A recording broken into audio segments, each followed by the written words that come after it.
Bismillahirrahmanirrahim. Assalamualaikum warahmatullahi wabarakatuh. Waalaikumsalam warahmatullahi wabarakatuh. Bismillah, alhamdulillah, la haula wa la quwata illa billah, Muhammad ibn Abdullah wa alihi wa ashabihi wa walaha ba'du. Dan syukur, marilah kita panjatkan kehadirat Allah Subhanahu wa Ta'ala.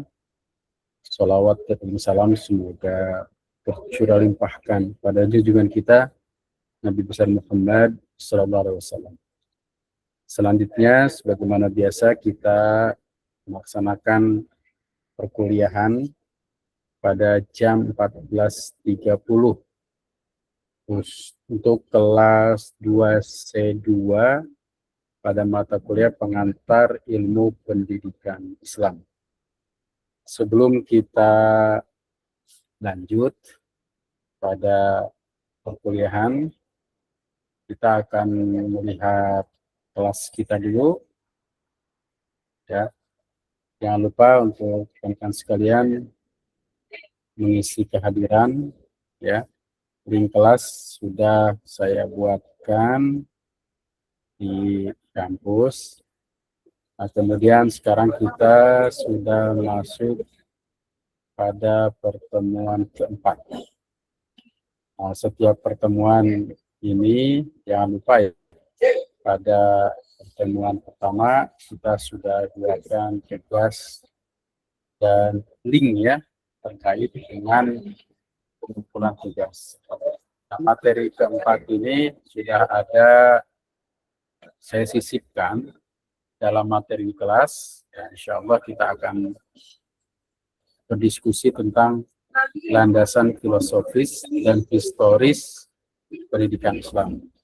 Nah, di sini juga sudah ada PowerPoint ya yang sudah dipresentasikan, kemudian juga ada map ya, dan juga ada terkait dengan rangkuman yang harus dipahami dalam pembelajaran kita pada pertemuan keempat ini.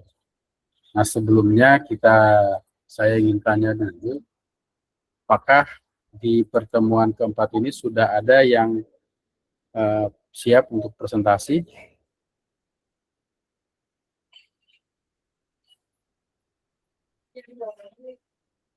Ada ketua kelasnya nggak di sini? Ada Bapak, saya Pak. Oh, ya, sudah ada yang siap untuk presentasi hari ini? Sudah ada Pak. Sudah ada. Siapa-siapa namanya? Sebentar Pak ya, saya cek dulu Pak, saya lupa Pak.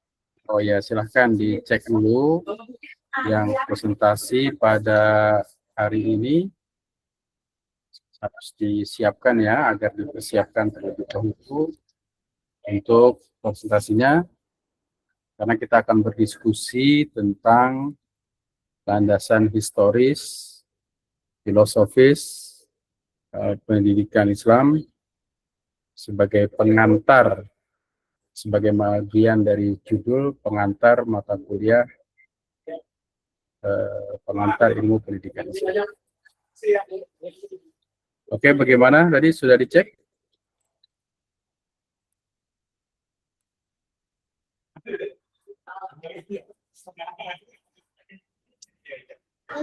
Iya Pak, kelompok si Ahmad, Bang Ahmad, Ahmad Maulana, Andri, Ansor, Sahwalia, Siti Solihat, Siti Syarifatun, sama Wista Pak hari ini.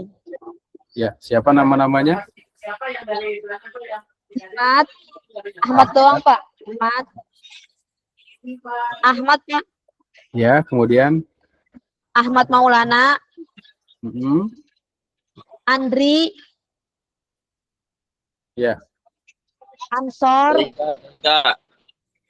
terus Ansor Pak. Ansor, Iya Ansor. terus sudah.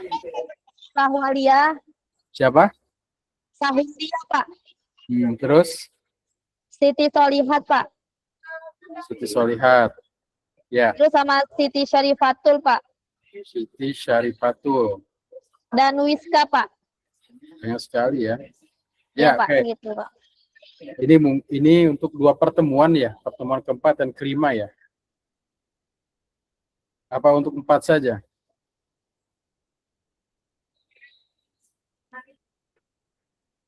Ya, silakan kepada nama-nama tersebut. Ada namanya Ahmad. Ada Pak hadir. Ya, sudah siap untuk berdiskusinya, menampilkan file PowerPoint-nya atau lainnya? Insya Allah siap Pak. Alhamdulillah. Ya, silakan dilanjut.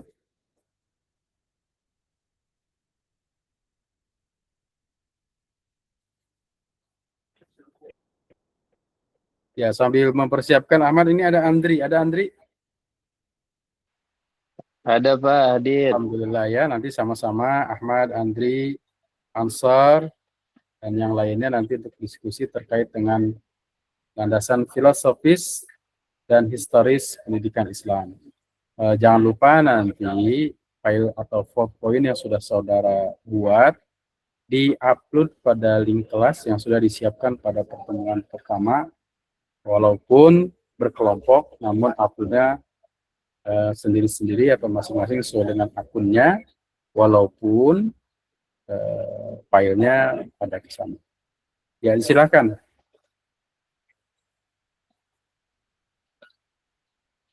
Silakan untuk presentasi. Baik Pak, terima kasih. Assalamualaikum warahmatullahi wabarakatuh. Waalaikumsalam warahmatullahi wabarakatuh. Alhamdulillah, puji syukur kehadirat Allah yang telah memberikan kita kesempatan, kesehatan sehingga bisa berkumpul kembali di ruangan online ini. Yang terhormat Bapak Dr. Edi Esos MPDI selaku dosen pengampu mata kuliah pengantar ilmu pendidikan Islam, dan tentunya teman-teman seperjuangan yang saya banggakan. Perkenalkan, nama saya Ahmad, ya, yang bertugas sebagai moderator pada diskusi kali ini. Selain moderator, saya juga disuruh untuk menyampaikan pendahuluan daripada diskusi kita pada siang hari ini. Monggo bisa diganti slide-nya. Baik, teman-teman, pernah nggak sih kita merenung pertanyaan sederhana seperti kenapa sih pendidikan Islam itu ada? Atau untuk apa kita belajar? Dan kemana arah pendidikan yang kita jalani saat ini? Nah, pertanyaan-pertanyaan tersebut bukanlah pertanyaan biasa. Dia adalah pertanyaan fundamental yang menyangkut arah, tujuan, dan makna dari seluruh proses pendidikan yang kita lakukan. Tanpa jawaban yang jelas, pendidikan Islam bisa berjalan tanpa kompas, sekedar mengikuti arus zaman, atau bahkan kehilangan jati dirinya sendiri. Nah, saat ini kita hidup di era yang penuh dengan kemajuan ilmu pengetahuan dan teknologi. Informasi dapat diakses dalam hitungan detik. Banyak anak-anak muda yang hafal rumus-rumus fisika, terus menguasai algoritma komputer, tapi di sisi lain kita juga disaksikan oleh fenomena-fenomena yang sangat kontras, yakni krisis moral yang merajalela. Kita sering mendengar berita tentang korupsi yang dilakukan oleh para intelektual, perundungan yang dilakukan di lingkungan pendidikan, hilangnya rasa hormat kepada guru, serta perilaku-perilaku menyimpang yang dilakukan oleh mereka yang justru memiliki pendidikan tinggi. Ini adalah sebuah ironi pahit. Lulusan yang pintar secara kognitif, tapi kosong secara moral dan spiritual. Kenapa hal ini bisa terjadi? Nah, salah satu jawabannya adalah karena pendidikan kita telah kehilangan dua pilar utamanya, yaitu landasan filosofis dan landasan historis. Pendidikan berjalan tanpa arah yang jelas dan tanpa pernah belajar dari pengalaman masa lalu.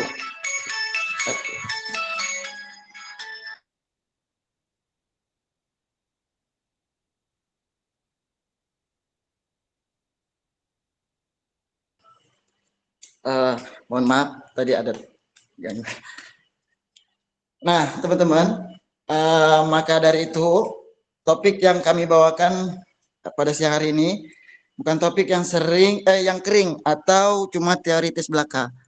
Nah, ini adalah topik yang sangat relevan dan mendesak untuk didiskusikan, terutama bagi kita sebagai calon pendidik Islam. Nah, untuk memudahkan pemahaman ini, saya ingin memberikan analogi sederhana.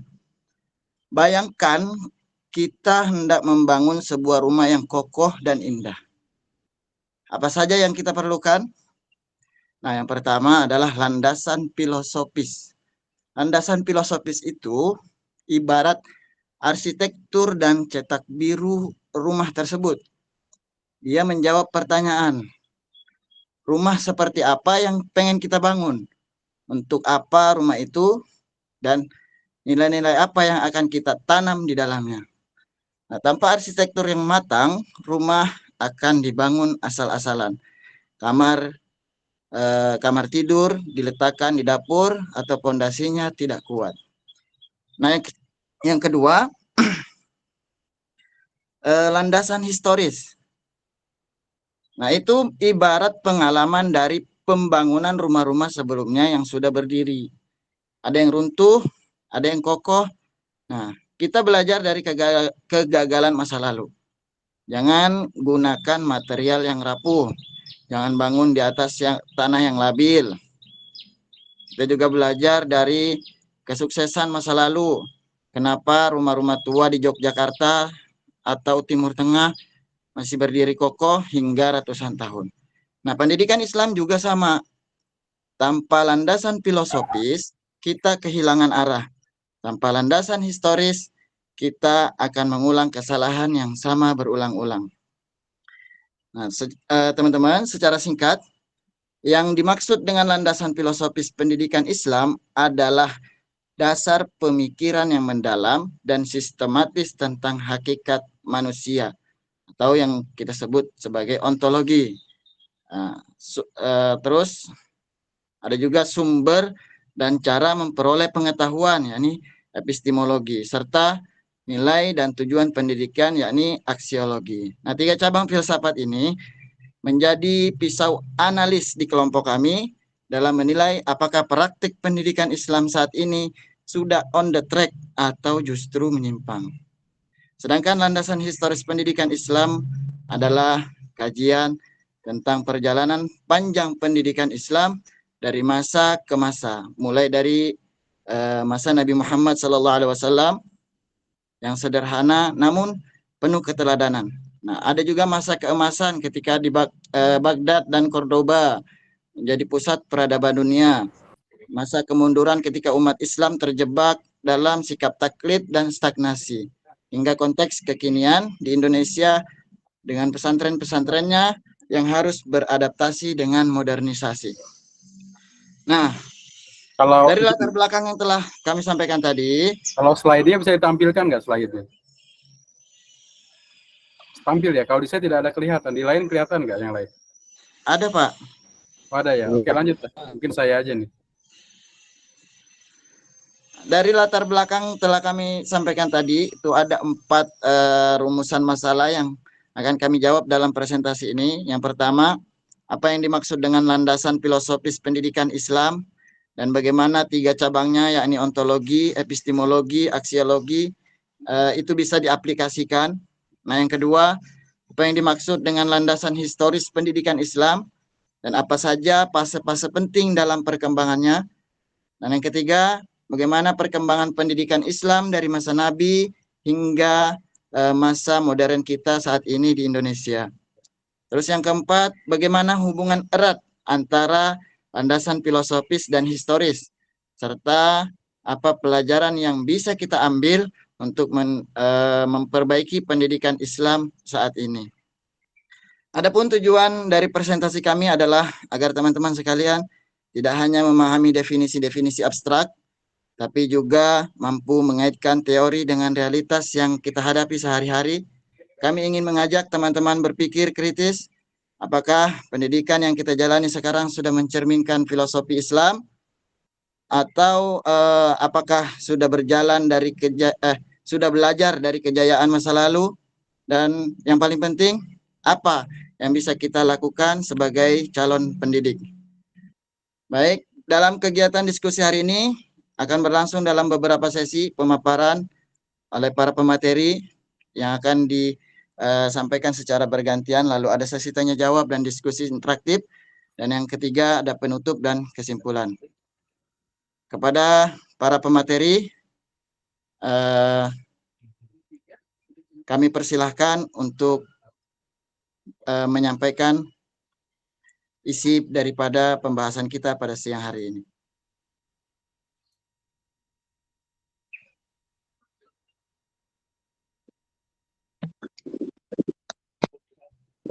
Ya, Ya, mungkin terima kasih. Untuk ah, pertama kita masuk ke pembahasan yang pertama, yaitu landasan filosofis. Nah, landasan filosofis pendidikan Islam ini ibarat pondasi bangunan yang menjadi pijakan utama dalam merumuskan segala sesuatu, mulai dari tujuan pendidikan, metode mengajar, sampai sistem yang digunakan secara keseluruhan. Secara umum, dalam filsafat, landasan ini terbagi menjadi 3 aspek utama yang saling berhubungan. Yang pertama adalah ontologi. Ini membahas tentang hakikat manusia dan realitas, atau siapa sebenarnya manusia itu. Yang kedua, epistemologi. Ini membahas tentang sumber ilmu pengetahuan dan bagaimana cara kita memperoleh ilmu yang benar. Dan yang ketiga, aksiologi. Ini membahas tentang nilai-nilai dan untuk apa ilmu itu digunakan. Apa tujuannya bagi kehidupan? Ketiga aspek ini ibarat satu rangkaian yang harus utuh. Kalau salah satu aja ada yang lemah atau terabaikan, maka sistem pendidikan yang dihasilkan pasti akan timpang dan tidak seimbang. Sebagai contoh mudahnya, misalkan aspek epistemologinya kuat. Artinya, orang yang pintar dan ilmunya banyak, tapi aspek aksiologinya lemah. Artinya, tidak paham nilai dan etika. Maka yang lahir adalah orang-orang yang pintar, tapi tidak bermoral. Dan ilmunya justru bisa jadi bahaya. Dan inilah yang sering sekali kita lihat terjadi dalam realitas kehidupan kita sekarang. Terima kasih. ya silakan lanjut. Baik, terima kasih kepada Saudara Akhdan yang sudah menjelaskan bahwa hakikat kita adalah hamba sekaligus khalifah, sehingga tujuan pendidikan Islam itu sebenarnya adalah iman, ilmu, dan akhlak. Nah, tadi setelah kita memahami epistemologi, tadi yang slide pertama, landasan filosofis. Sekarang kita masuk ke aspek epistemologi kepada saudara Andri Anwarullah. Waktu dan tempat kami persilakan. Ya, sebelum Andri, kalau saya ini slide-nya tidak terlihat kalau di saya. Kalau yang lain terlihat nggak? Terlihat. Oh, terlihat ya. Oke, lanjut. Berarti kesalahan dari saya. Silakan.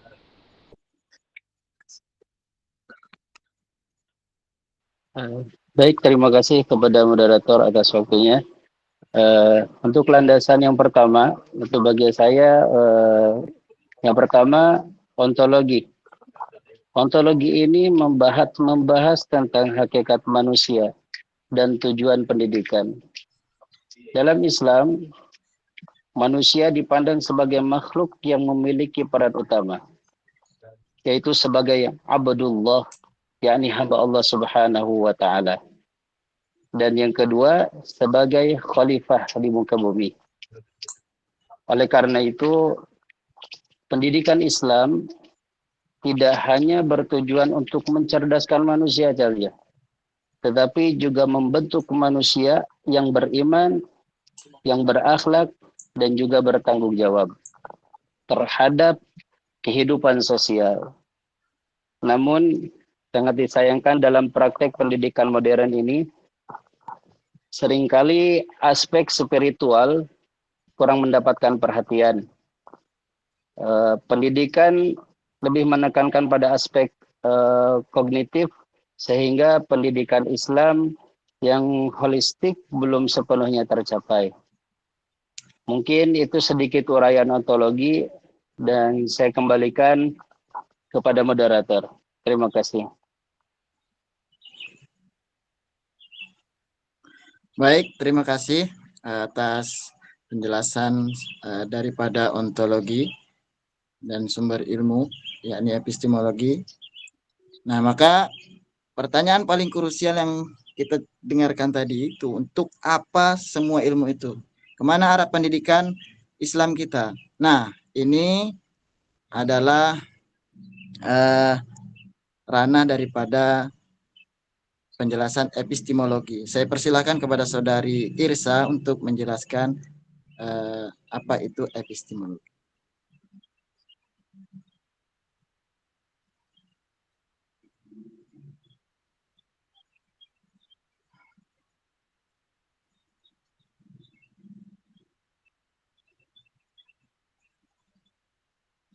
Pada saudari Irsa, waktu dan tempat kami persilahkan. Irsa ada? Irsa belum hadir kayaknya. Dilanjut saja sama yang lain. Baik, Pak. Oke, selanjutnya kita ke pembahasan epistemologi. Kalau ontologi, tadi bahas soal siapa. Kalau epistemologi, ini bahasnya soal ilmu. Yaitu dari mana sumbernya dan bagaimana cara mendapatkannya. Dalam Islam, sumber ilmu pengetahuan itu tidak hanya satu, tapi bersifat komprehensif atau menyeluruh. Sumber utamanya ada 3. Pertama, tentu dari wahyu, yaitu Al-Quran dan juga hadis. Kedua, adalah akal atau akal pikiran yang diberikan Allah sebagai alat untuk berpikir. Dan yang ketiga adalah pengalaman atau empiri, yaitu proses pembuktian lewat observasi dan kenyataan. Ini menunjukkan bahwa Islam itu sangat terbuka dan memiliki pendekatan yang sangat integratif. Islam sama sekali tidak menolak ilmu pengetahuan modern atau sains. Justru Islam sangat mendukung. Hanya saja Islam menempatkan semua ilmu itu dalam kerangka nilai-nilai wahyu agar tidak salah arah. Tapi masalah yang terjadi di sistem pendidikan modern saat ini adalah sering terjadinya pemisahan atau dikotomi yang sangat tegas antara ilmu agama dengan ilmu umum. Padahal seharusnya bersatu. Anggapan yang muncul adalah ilmu umum itu dianggap netral, bebas nilai, dan urusan dunia, sedangkan agama dianggap hanya sebagai urusan pribadi atau ibadah saja. Monggo dilanjut Kang Akdan sampai aksiologi mungkin. Baik. Nah, padahal akibatnya sangat besar. Ilmu pengetahuan memang bisa berkembang sangat pesat dan cepat. Tapi karena tidak ada landasan nilai, maka ilmu itu tidak selalu membawa kebaikan. Contoh nyatanya adalah teknologi yang semakin canggih, tapi justru banyak disalahgunakan untuk hal-hal yang negatif atau merugikan orang lain. Jadi masalah utamanya bukan karena kurangnya ilmu, tapi bagaimana cara kita memahami dan mengarahkan ilmu tersebut. Oke, selanjutnya aksiologi. Nah, yang terakhir dari segi filosofis adalah aksiologi. Ini membahas tentang nilai, tujuan, dan guna dari ilmu itu sendiri. Tujuan akhir dari pendidikan Islam itu adalah untuk membentuk insan kamil. Apa itu insan kamil? Yaitu manusia yang sempurna atau utuh, yang seimbang perkembangannya, sempurna secara spiritual, kuat secara intelektual, dan juga mulia secara moral atau akhlaknya.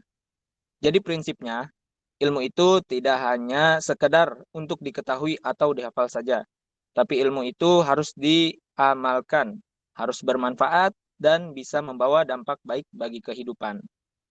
Tapi lagi-lagi, kalau kita melihat realitas saat ini, sepertinya kita sedang mengalami apa yang disebut dengan krisis aksiologi. Bukti nyatanya ada di sekitar kita. Banyak sekali orang yang pendidikannya tinggi, lulusan universitas ternama, jabatan bagus, tapi justru melakukan hal-hal yang tidak terpuji, seperti korupsi, menyalahgunakan wewenang, atau tidak memiliki rasa tanggung jawab soal sama sekali. Kondisi ini jelas menunjukkan bahwa pendidikan kita saat ini gagal dalam menanamkan nilai-nilai luhur. Jadi intinya, masalah utama pendidikan kita saat ini bukan hanya terletak pada sistemnya atau kurikulumnya saja, tapi yang lebih krusial adalah karena hilangnya orientasi nilai dalam proses pendidikan itu sendiri. Terima kasih. Baik, terima kasih kepada Saudara Akhdan telah memaparkan dan sedikit membuka pemahaman bahwa saat ini kita sedang krisis aksiologi. Nah, dari dana ini maka kita masuk kepada historis. Kepada kita akan diajak untuk menelusuri masa Nabi, keemasan, terus masa kemunduran hingga pengalaman Indonesia. Kepada Saudara Ahmad Maulana, waktu dan tempat kami persilakan. Baik, terima kasih. Setelah kita memahami landasan secara pemikiran atau filosofisnya, sekarang kita akan bergeser membahas tentang landasan historis atau landasan sejarahnya. Mempelajari sejarah ini sangat penting karena memberikan kita gambaran nyata tentang bagaimana pendidikan Islam itu sebenarnya berkembang dalam berbagai konteks zaman. Kita bisa melihat pola perjalanannya mulai dari masa awal, masa maju, sampai masa sulit. Secara garis besar, perkembangan pendidikan Islam ini bisa kita bagi menjadi 4 fase atau periode besar yang sangat berbeda kondisinya. Yang pertama adalah masa Nabi Muhammad sallallahu alaihi wasallam. Kedua adalah masa kemasan. Kedua adalah masa kemasan atau masa kejayaan Islam. Ketiga adalah masa kemunduran. Dan yang keempat adalah bagaimana perkembangannya khusus di tanah air kita, Indonesia. Dengan mempelajari keempat fase ini, kita bisa melihat dengan jelas polanya, faktor apa yang membuat pendidikan Islam bisa maju pesat. Dan faktor apa pula yang justru membuatnya mengalami kemunduran. Ini pelajaran yang sangat berharga. Selanjutnya kita masuk pembahasan pengertian landasan historis. Sebelum kita masuk ke detail cerita sejarahnya, ada baiknya kita memahami dulu apa sebenarnya yang dimaksud dengan landasan historis. Landasan historis itu adalah dasar atau acuan yang melihat perjalanan waktu. Kita melihat bagaimana pendidikan Islam itu tumbuh dan berkembang dari masa ke masa. Apa saja tantangan yang dihadapi, bagaimana solusinya? Apakah mengalami kemajuan atau justru kemunduran? Tujuan kita mempelajari ini bukan supaya bisa menghafal tahun atau tanggal kejadian, tetapi tujuannya jauh lebih dalam dari itu, yaitu supaya kita bisa mengambil ibrah atau pelajaran. Dengan tahu sejarah, kita jadi mengerti apa kesalahan yang pernah dilakukan di masa lalu, supaya kita tidak terulang lagi. Dan apa strategi yang dulu berhasil membuat Islam maju supaya bisa kita terapkan lagi di masa sekarang. Jadi sejarah ini menjadi cermin untuk memperbaiki dan mengembangkan pendidikan Islam ke depannya. Baik, terima kasih moderator. Baik, terima kasih Saudara Ahmad Maulana. Kita sekarang tahu bahwa landasan historis itu penting sebagai pelajaran dari masa lalu. Nah, mari kita mulai perjalanan sejarah awal mula. Bagaimana bentuk pendidikan Islam pada masa Nabi Muhammad SAW, terus metode apa yang digunakan, dan kenapa masa itu dianggap sebagai pondasi utama. Saya persilakan Saudari Sahwa untuk membawakan masa Nabi. Silakan Saudari Sahwa. Baik, terima kasih. Di sini saya akan menjelaskan pada masa Nabi. Dari zaman Nabi Muhammad SAW, pendidikan itu bertujuan pada pembentukan akhlak dan keimanan, bukan hanya sekedar soal ilmu yang disampaikan oleh gurunya atau hanya sekedar diterima oleh para murid. Tapi justru pada masa Kangjeng Nabi pada saat itu pendidikan yang menjadikan kita untuk menjadi manusia yang berkarakter dan mempunyai iman yang kuat. Dan pada masanya metode yang digunakan oleh Kangjeng Nabi pada saat itu ternyata sangat sederhana namun begitu efektif. Yang pertama seperti keteladanan langsung dari Nabi. Tanpa perantara atau tanpa peniruan. Ini mutlak dari ajaran beliau. Seperti yang sudah kita ketahui bahwa Nabi memiliki gerak al-amin yang dikenal beliau sangat jujur. Dari sifat beliau dapat diartikan bahwa perilakunya jadi suri tauladan bagi umat. Yang kedua cara beliau menyampaikan dengan cara berdialog dan berdiskusi. Kangjeng Nabi menyampaikan ilmu bukan hanya sekedar ceramah di depan banyak orang, tetapi juga berdialog dengan para sahabat. Pernah ada satu sahabat yang minta izin kepada Nabi untuk berbuat zina. Tapi pada saat itu Nabi tidak langsung marah atau tidak menyela, melainkan mengajaknya berdialog dan bertanya, apakah kamu rela jika itu terjadi pada ibumu atau bahkan saudaramu? Sampai akhirnya sahabat itu sadar sendiri bahwa perbuatannya tidak baik. Selanjutnya, praktek dalam kehidupan sehari-hari. Para sahabat yang langsung mendapatkan ajaran dari Nabi, mereka langsung menerapkan dalam kehidupan sehari-hari. Contohnya seperti Kangjeng Nabi mengajarkan tentang bersifat jujur. Para sahabat itu sendiri langsung berbagi dengan yang atau yang disebut dengan bersodakoh. Jadi intinya jadi ilmunya itu hidup dan berkembang, bukan hanya disimpan di dalam kepala yang setiap manusia pasti memiliki sifat khilaf. Lebih benarnya, pendidikan pada masa Nabi itu belum ada sekolah formal seperti zaman sekarang ini, melainkan belajarnya langsung antara guru atau Nabi itu sendiri dan murid para sahabat.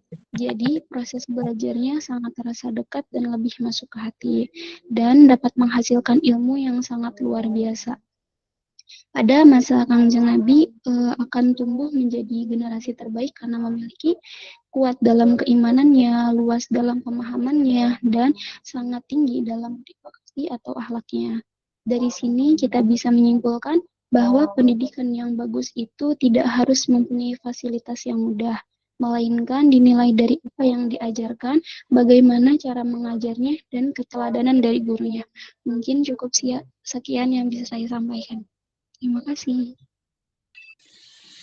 Terima kasih Saudari Sahwa.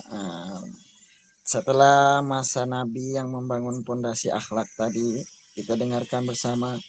Islam kemudian mengalami masa kejayaan yang sangat gemilang. Tapi setiap peradaban pasti mengalami pasang surut. Untuk itu, kita akan mendengar sekaligus dua periode yang kontras dari Saudari Syarifah, yaitu masa keemasan dan masa kemunduran. Pada Saudari Syarifah, waktu dan tempat kami persilakan. Baik, terima kasih kepada moderator atas waktunya. Selanjutnya saya akan menjelaskan masa keemasan. Pada masa keemasan Islam, pendidikan berkembang sangat pesat.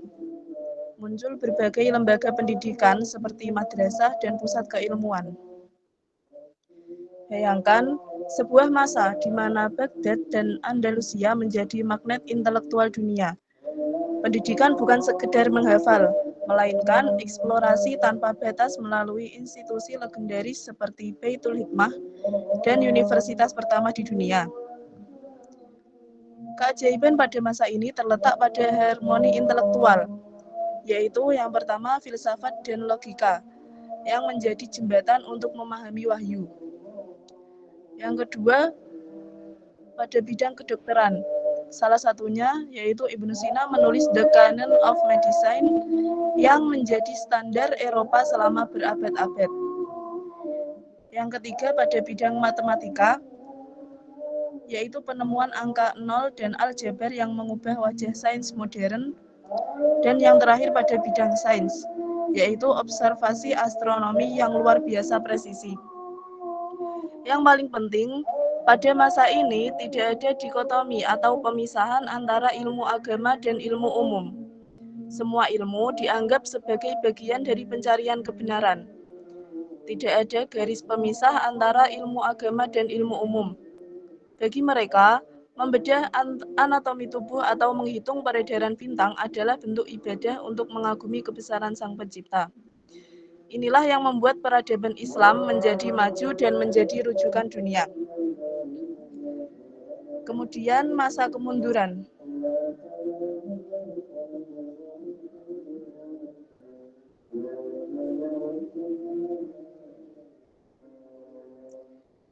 Kemunduran tidak terjadi dalam semalam. Ia bermula ketika pintu ijtihad atau berpikir kreatif perlahan tertutup. Umat Islam terjebak dalam zona nyaman dan mulai meninggalkan tradisi diskusi yang kritis. Mereka lebih cenderung pada taklid, yaitu mengikuti tanpa memahami. Akibatnya, yaitu kreativitas menurun, sikap stuck pada pemikiran lama tanpa memahami konteksnya. Yang kedua, inovasi berhenti. Riset berhenti karena dianggap selesai, membuat pendidikan hanya menjadi pengulangan materi usai. Dan pendidikan menjadi stagnan. Lembaga pendidikan menjadi kaku dan resisten terhadap perubahan zaman. Sangat ironis, di saat kita berhenti bertanya, Barat justru mulai menerjemahkan warisan keilmuan Islam dan membangun peradaban mereka di atasnya. Ini adalah bukti nyata bahwa kemunduran bukan berasal dari keterbatasan ajaran agama, melainkan karena kita berhenti menjadi pembelajar yang tangguh. Baik, itu saja yang dapat saya sampaikan. Saya kembalikan ke moderator. Baik, sebentar Pak, lagi azan.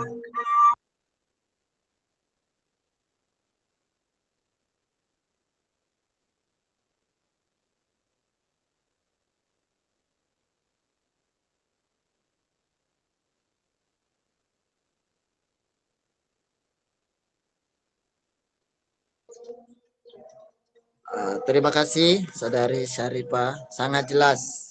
Maju ketika ilmu dan agama menyatu, mundur ketika berpisah dan terjadi stagnasi berpikir. Lalu bagaimana dengan pendidikan Islam di Indonesia yang notabene mayoritas Muslim?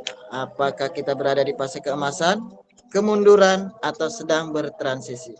Saudari Wiska akan membawakan studi kasus pendidikan Islam di Indonesia sekaligus melakukan analisis keterkaitan antara landasan filosofis dan historis.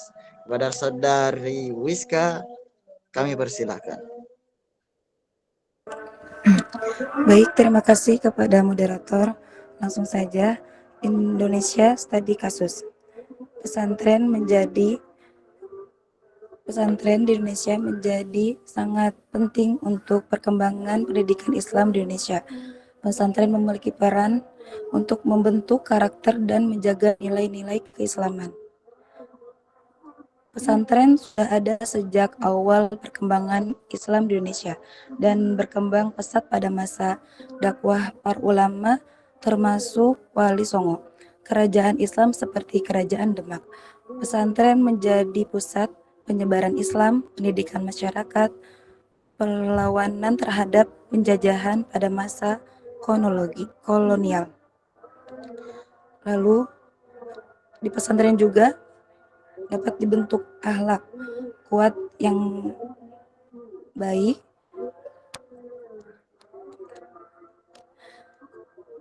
mencakup beberapa hal yaitu jujur, amanah, sabar, rendah hati, menghormati orang lain, menjaga ucapan dan perbuatan. Dalam ajaran Islam, akhlak sangat penting. Nabi Muhammad SAW dikenal sebagai teladan utama dalam akhlak yang mulia. Dan tantangan modernisasi cara menghadapinya yaitu memperkuat iman dan ilmu agama, bijak menggunakan teknologi, memilih lingkungan pergaulan yang baik, menjaga adab dalam kehidupan sehari-hari, meneladani akhlak Nabi Muhammad SAW. Next. Analisis keterkaitan filosofis dan historis. Dalam pembahasan di atas, dapat disimpulkan bahwa landasan filosofis dan historis memiliki hubungan yang erat. Secara historis, pendidikan Islam mengalami kemajuan ketika nilai-nilai positif filosofisnya dijalankan secara konsisten, yaitu integrasi antara ilmu dan agama. Sebaliknya, kemunduran terjadi ketika menjadi pemisah antara keduanya dan hilangnya tradisi berpikir kritis. Oleh karena itu, perkembangan pendidikan Islam saat ini harus kembali pada landasan filosofisnya dengan tetap memperhatikan pengalaman historis sebagai bahan evaluasi. Cukup sekian, terima kasih. Baik, terima kasih kepada saudari siapa tadi namanya? Wiska. Nah, sekarang kita masuk ke studi kasus yang akan disampaikan oleh saudari siapa nih? Solihat. Monggo. Waktu dan tempat dipersilahkan. Baik, terima kasih kepada moderator.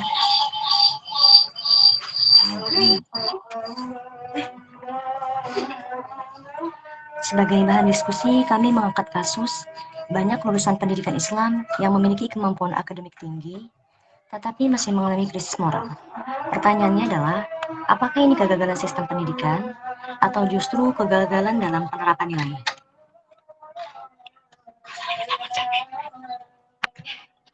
Dari sistem pendidikan, ada beberapa kemungkinan masalah. Yang pertama adalah terlalu fokus pada kognitif, nilai, teori, hafalan. Sementara pembinaan akhlak kurang terinternalisasi. Yang kedua, nilai agama diajarkan sebagai pengetahuan, bukan sebagai kebiasaan hidup. Yang ketiga adalah kurangnya keteladanan dari lingkungan pendidikan, seperti guru atau institusi. Yang keempat, evaluasi lebih menilai pintar daripada berkarakter. Akibatnya siswa bisa paham mana yang baik, tapi tidak terbiasa melakukannya. Yang kedua, dari sisi penerapan nilai, individu dan lingkungan. Yang pertama, lingkungan sosial. Teman, media, budaya bisa bertentangan dengan nilai yang dipelajari. Yang kedua, kurangnya pembiasaan dalam kehidupan sehari-hari.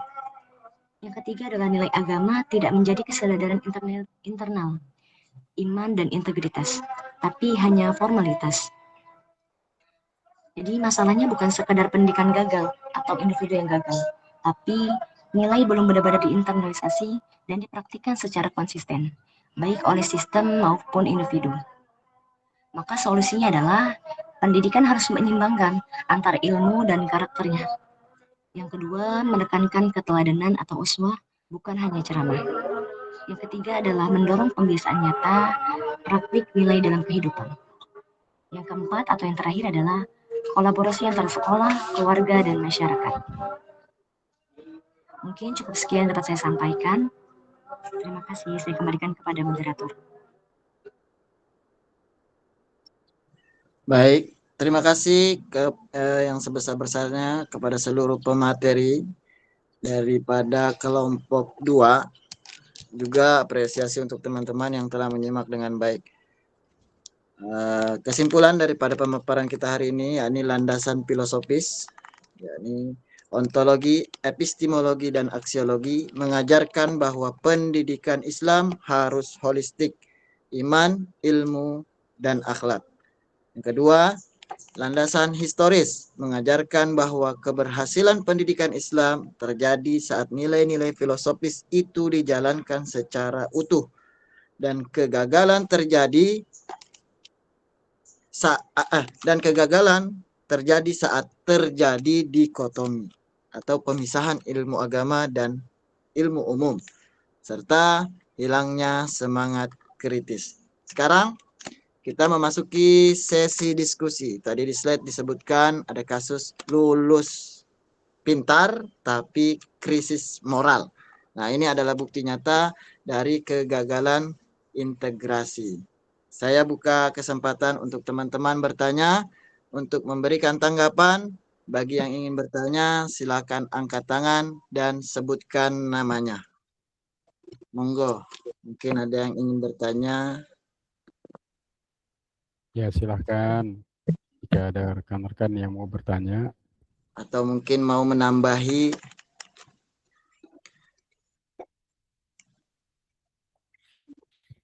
Silakan mungkin dari kelompok 1.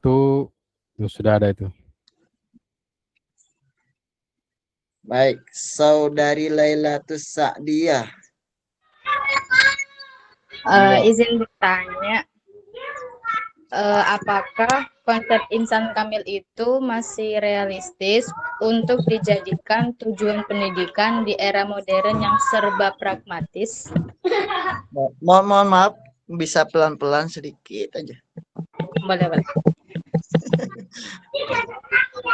Apakah konsep insan kamil itu masih realistis untuk dijadikan tujuan pendidikan di era modern yang serba pragmatis? Baik. Apa tadi? Apakah konsep insan kamil itu masih realistis ya? Baik. Ya. Untuk jawabannya kita tampung dulu. Mungkin ada teman-teman dari yang lain ingin bertanya. Silakan.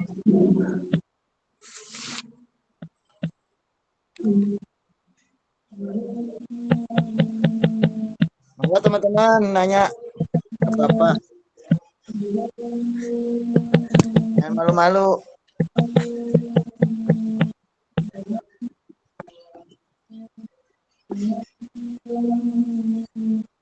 Mungkin ada yang kurang jelas. Seperti apa? Bisa satu ini dulu pertanyaan dijawab, bisa nggak apa-apa kalau belum ada. Oke, Pak. Monggo para pemateri mungkin mau langsung dijawab.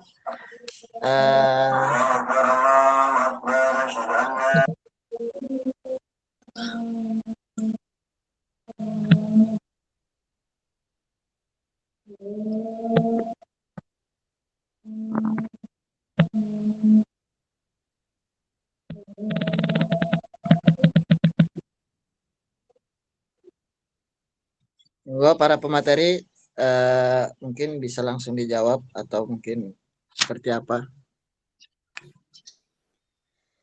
Baik, izin menjawab.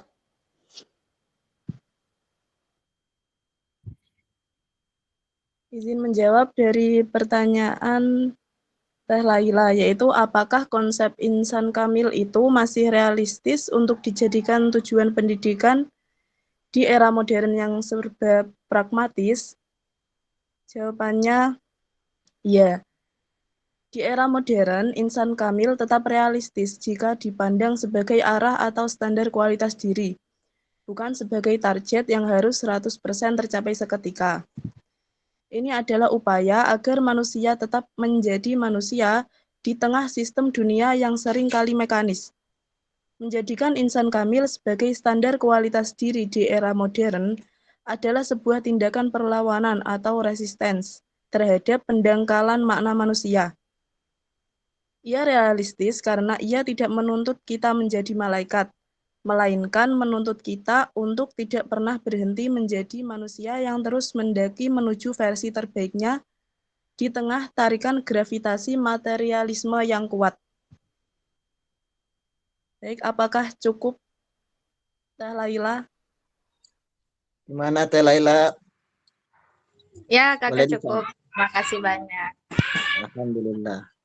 Monggo teman-teman, mungkin ada lagi yang ingin bertanya, penasaran, atau belum paham.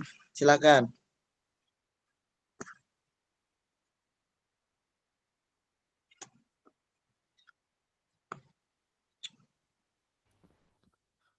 Oke ya, ini materinya cukup menarik tentang landasan filosofis dan landasan historis pendidikan Islam.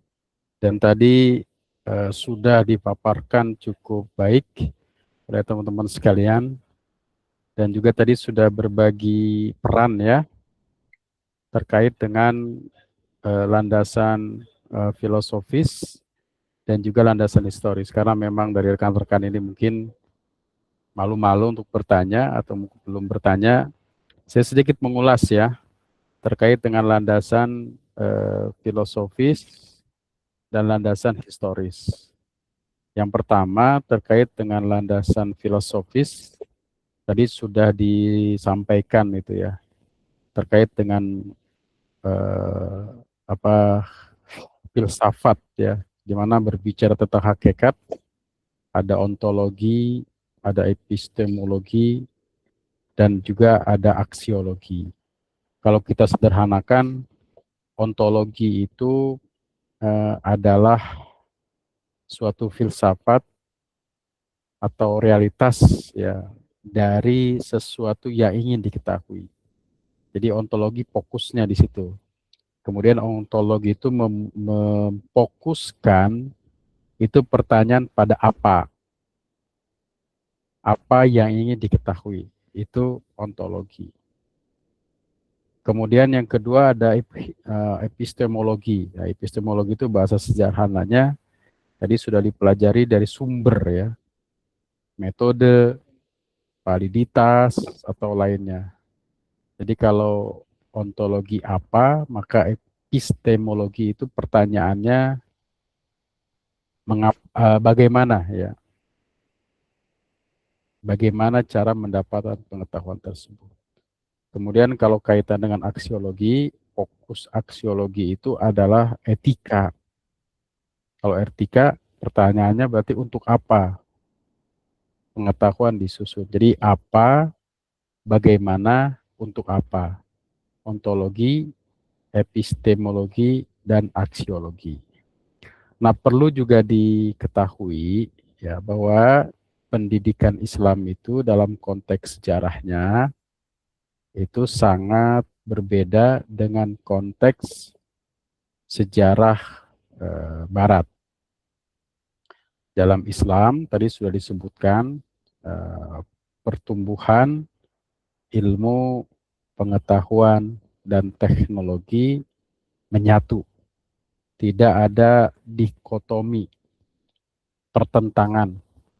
Tidak ada sekularisasi, pertentangan antara ilmu dan agama. Sekularisasi, sebuah pertentangan antara ilmu dan agama, dalam literatur sejarah kita bisa temukan dalam sejarah Barat Eropa, di mana ketika dunia Islam adalah dunia ilmu dan pengetahuan, pada saat itu dunia Barat masih bergulat pada pertentangan antara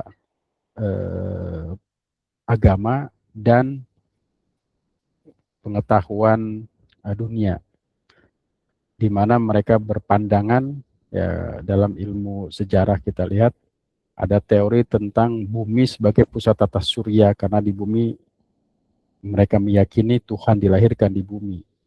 Maka kemudian seluruh planet-planet harus tunduk pada bumi, sehingga memunculkan teori bumi sebagai pusat tata surya. Namun dalam kenyataannya adalah terbantahkan dengan teori lainnya. Nah, dari situ orang berpikir kalau agama mendominasi, agama di sini adalah Kristen, mendominasi pengetahuan, maka akan terus bertentangan. Ya, karena itu harus mencari jalannya. Kebenaran harus mencari jalannya.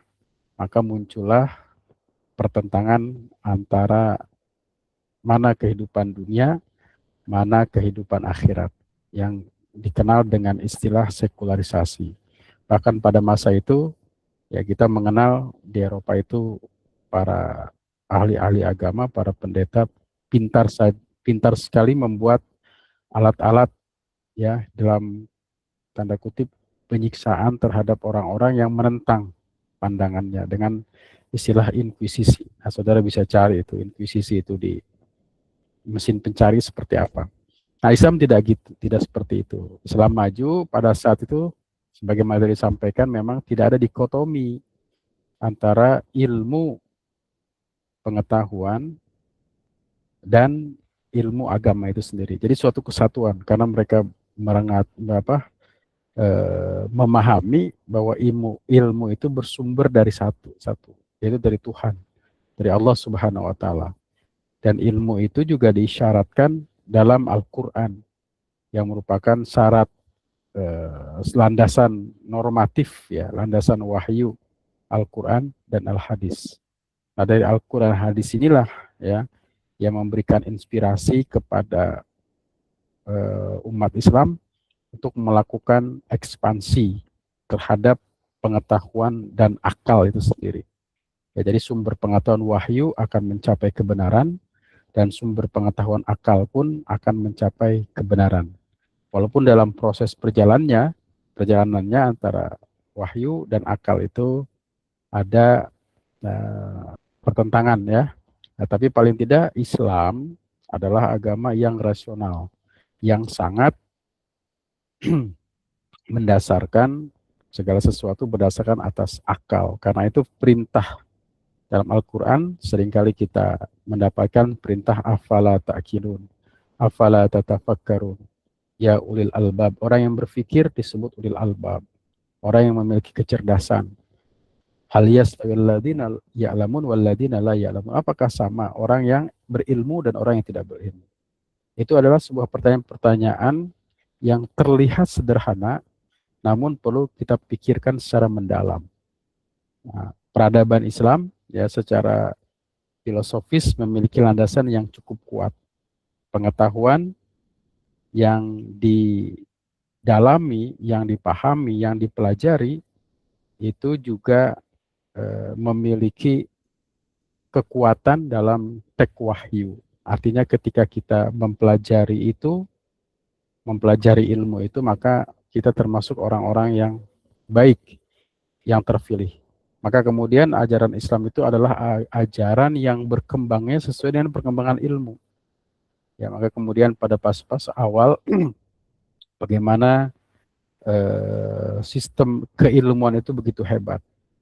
Bahkan seorang ilmuwan itu seolah-olah pintar semuanya ilmu. Ada istilahnya apa itu ya? Istilahnya, jadi mereka ahli kedokteran, ahli matematika, ahli astronomi, dan ahli fikih dan agama. Jadi menyatu. Tidak seperti sekarang ya. Kita memang sekarang ini kan sudah terlalu banyak ilmu dan mungkin masanya. Nah, artinya ilmu yang ada saat ini tidak seperti pada masa lalu.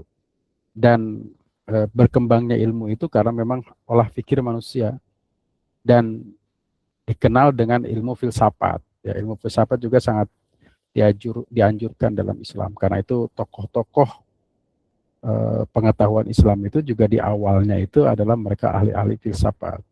Kita mengenal Ibn Rus, Al-Kindi, Al-Farabi. Bahkan mereka mengemukakan tentang filsafat emanasi, filsafat pancaran. Ya, akal itu akan mencapai pada kebenaran. Ya. Kemudian bersumber pada wahyu, akal, logika, rasional atau indera. Ya. Nah, dalam sejarah ini penting juga kita memahami pendidikan Islam itu mulai dari sesuatu yang sederhana. Dari masjid, ya, kemudian ada Baitul Arqam, ada rumah sahabat, kemudian halaqah-halaqah, dan membentuk seperti sekarang lembaga itu adalah masanya. Tapi peradaban pada masa lalu itu menghasilkan ilmuwan-ilmuwan yang memang luar biasa. Bahkan ilmuwan-ilmuwan muslim itu adalah jembatan dalam kemajuan Eropa atau Barat. Nah, maka kemudian tadi teman kita sudah membagi fase-fase perkembangan. Pada masa awal, kemudian pada masa pertengahan, ada pada masa awal itu masa Nabi, kemudian Khulafaur Rasyidin, kekhilafahan Umayyah dan Abbasiyah. Kedua itu mulai dari kehancuran, ya, dan muncul 3 kerajaan besar dan bangkit lagi sampai dengan 1800 lah, 1500 sampai 1800. 1800 sampai 1900, ya. Kemudian kalau kita pas lagi mungkin ada 3, ya, 1900 sampai sekarang. Karena 1800 itu memunculkan negara-negara, nation, ya, akibat Perang Dunia Kedua. Nah, pemikiran-pemikiran ajaran Islam, ya, pada saat itu maju. Kenapa? Karena mereka sangat dekat kepada ulama, pada Al-Quran, dan mengamalkan Al-Quran itu sendiri. Kemudian kenapa kemudian kita mundur? Karena jauh dari Al-Quran. Maka kemudian ada seorang ulama yang datang menanya, lima ta'akhurul muslimun wa taqaddamul akharun. Kenapa orang muslim itu sekarang menjadi mundur sementara yang lain maju? Salah satunya adalah karena umat Islam itu jauh dari Al-Quran. Artinya kalau kita ingin maju, maka kita dekatkan Al-Quran. Nah, karena itu kemudian isu-isu para pembaharu Islam, termasuk pembaharu dalam ilmu pengetahuan, muncullah ahli-ahli filsafat, ahli berpikir, ya, seperti Muhammad Abnu, macam-macam, ya, tokoh-tokoh itu di Indonesia juga banyak. Para orang-orang yang mengembangkan isu-isu terkait dengan kemodernan, ya, bahkan juga muncul isu sekularisasi oleh Nurholis Majid, pribumisasi oleh Gus Dur, ya, kemudian reaktualisasi oleh Gus Dur, reaktualisasi oleh Munawir Sajali, dan seterusnya. Dan ini juga berkembang di Indonesia. Namun pada dasarnya kita juga harus meneladani apa yang dilakukan oleh para ulama-ulama kita, di mana mereka itu sangat dekat dengan Al-Quran dan tidak membeda-bedakan mana ilmu A dan mana ilmu B, karena mereka melandaskan bahwa ilmu itu berdasar dari kebenaran, sehingga belajar apapun itu adalah ibadah kepada Allah Subhanahu wa taala.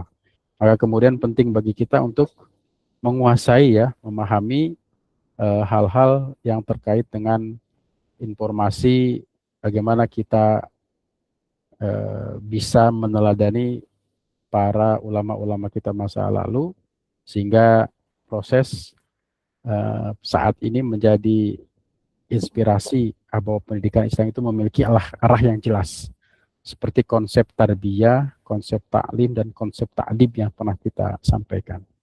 Ya, mudah-mudahan, ya, dengan kita memahami ini, bahwa konsep pendidikan Islam itu punya contoh yang di akhirnya tadi ada yang disebut dengan al-insanul kamil, manusia yang sempurna, ya Rasulullah. Kenapa insanul kamil seperti Rasulullah? Karena sampai saat ini kita bisa melihat sosok terbaik adalah Rasulullah. Walaupun kita tidak bisa mencapai itu, paling tidak cita-cita untuk menjadi orang-orang yang baik, ya, dalam ilmu yang nanti dijanjikan akan ditinggikan derajatnya oleh Allah Subhanahu wa taala.